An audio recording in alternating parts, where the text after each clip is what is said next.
Hello everybody.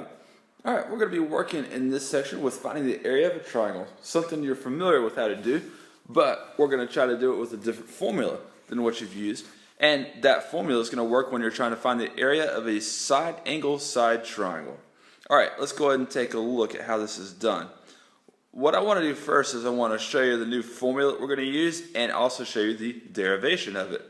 And the idea is that we want you to be able to find the area of a triangle without having to be able to find out what the height is. You know 1/2 times base times height is how you find the area of a triangle, don't you? Okay. In fact, I'm going to go ahead and write that formula over here because that's going to be necessary for us within our derivation, but itself is not the formula that we're ultimately going to be using because we're going to try to save ourselves the time of finding the height, as I was mentioning earlier. Okay, well, in order to derive the formula, what we're going to have to do is we're going to have to try to show how you can use either the sides or the angles of this triangle in order to determine what the height is. So I do need to draw the height at least. Okay, now in this triangle, you see how side A is my base, all right? So the area is going to be 1/2 times A times whatever H is. Now H, it turns out, we can express in a couple different ways. What I'm going to do is I'm going to use this right triangle on the left side that we've created here, and I'm going to try to express H in terms of parts of this triangle that are also parts of the original triangle. And there are two of those things. There's side B, which is the hypotenuse of this right triangle, and there's angle C. And quite simply, the way we'll do that is we'll use a sine ratio. It's true that the sine of angle C is equal to H over B, which means that the height of the triangle is equal to B times the sine of C. Just multiply both sides by the denominator there. And so if I come over here and plug that in, I've got a new area formula, it turns out. You don't actually have to find the height of the triangle because this is the height of the triangle right there every time. 1/2 AB sine C. Now, some observations that I need you to make about that formula is that the A and the B, there's A and there's B, happen to be the angles, or sorry, the sides that form the angle C. That's part of that formula, right? Okay, and so what that's telling me is that if I know two side lengths and the included angle measure of any triangle, then I don't have to calculate the height. I can use this formula 1/2 AB sine C in order to find the area for that triangle. Alright, so 1/2 AB sine C, very simple. Let's take a look at how you use it. Here I've given you about the easiest problem I can give you with this concept. I've given you a triangle with two side lengths and the included angle measure. Alright, so all we've got to do is simply this.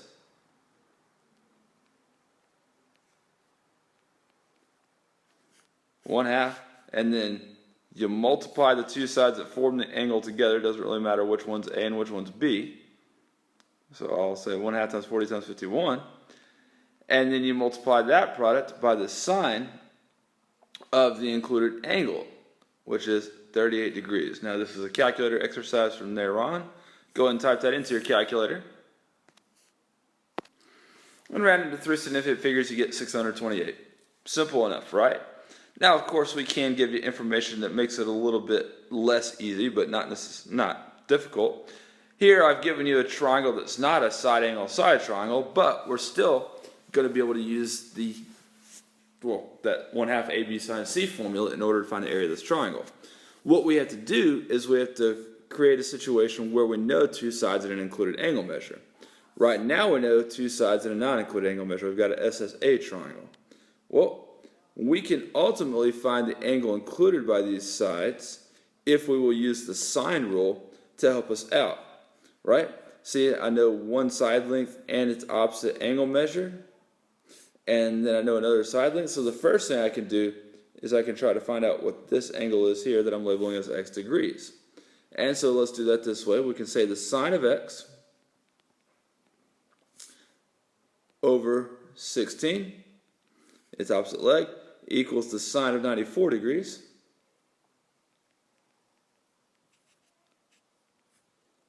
over 20. Now, that will ultimately give us x equals the sine inverse of 16 sine 94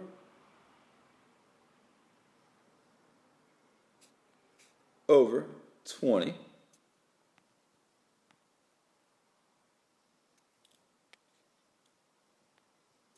All right, so figure out what that angle measure is. Comes out to about 52.9 degrees, right?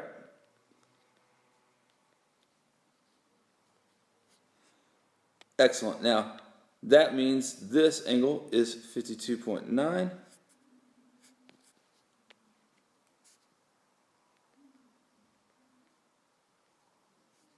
And then we can add up and subtract from 180 the two angle measures that we know in order to find out what the included angle of these two sides is. All right, we want to know what this one is. 33.1 degrees, right?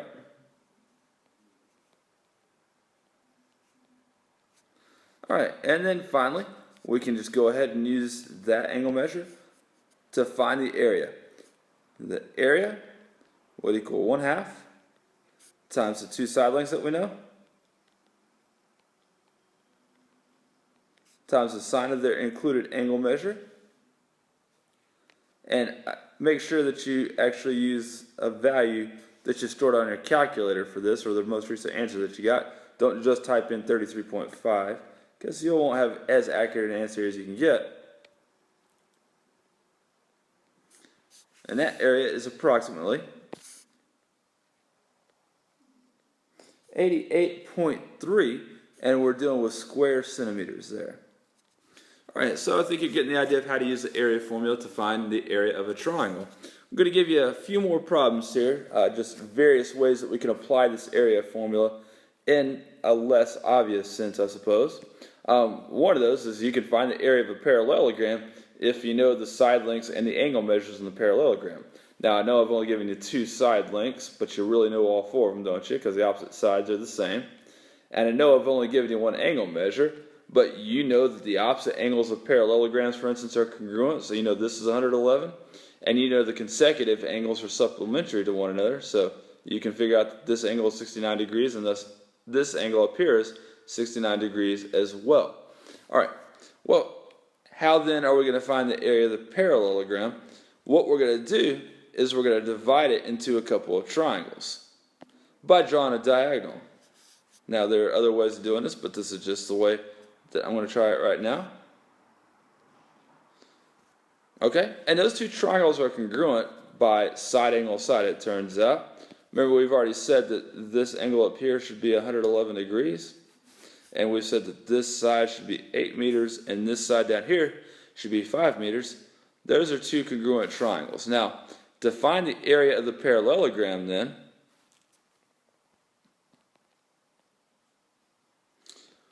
we would have to find the area of two triangles, right? 2 times the area of one of the triangles.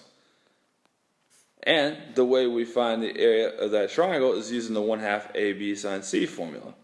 So we can do 1/2 times 8 times 5 times the sine of 111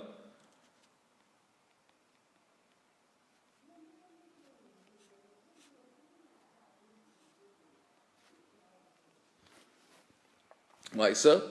Now hopefully you look for little things like this whenever you're doing calculations to simplify things. We're going to end up multiplying this 2, because there's two triangles, by the 1/2 from the area formula. That's going to kind of cancel out. And we're really just going to end up with AB sine C. Alright, which is a way you can always find the area of a parallelogram, by the way.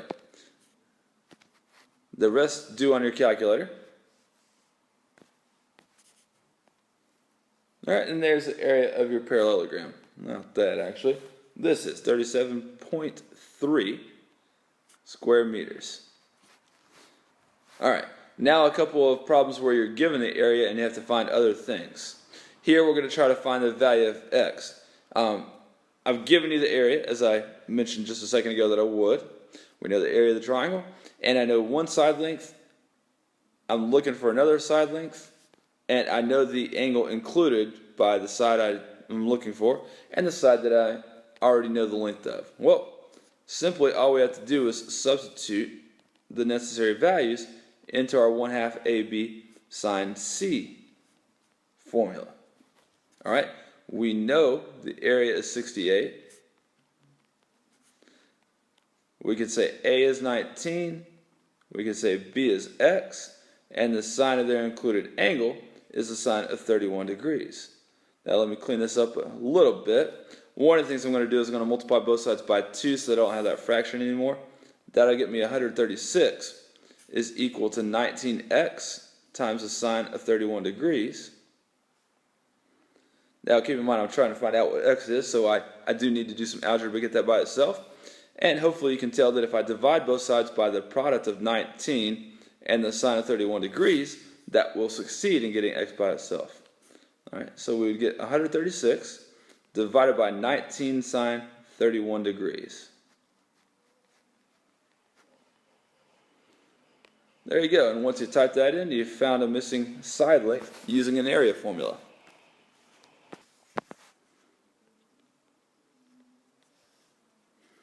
.9 centimeters is that side length. All right, one more problem here. This time, I'm going to ask you to find the included angle of two sides if you know the area of the triangle. And so again, we're using 1/2 AB sine C, and in this case, then, that would be 1200. The area equals 1/2 times 30 times 52 times the sine of theta.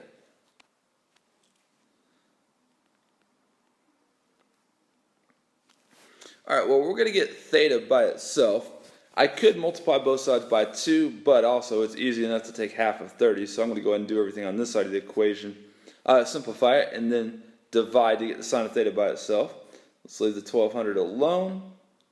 Half of 30 is 15. 15 times 52 is 780, so you get 1200 equals 780 sine theta.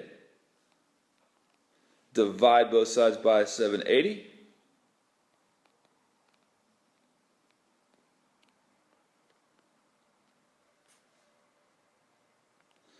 All right, and we actually end up with a very interesting answer right here. Now, keep in mind whenever you know what the side of an angle is, it can lie to you about whether an angle is acute or obtuse. But this it can't lie to you about. Notice that 1200 over 780 is greater than 1.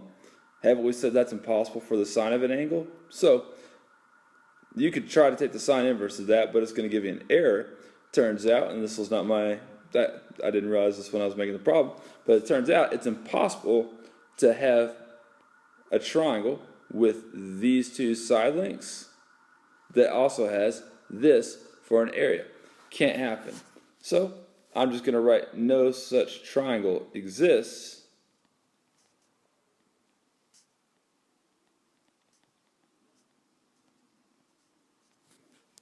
There we go. But let's say that the triangle did exist. You wouldn't have any way of knowing whether this side over here is the longest side of the triangle or not. And I say that because I want you to realize that this could have been an acute or an obtuse angle potentially, and you would have really needed to give me two values of theta. All right, well, you've seen how to use the area formula where you don't involve the height of a triangle. Very simple thing, guys. Thanks for your attention. Good luck.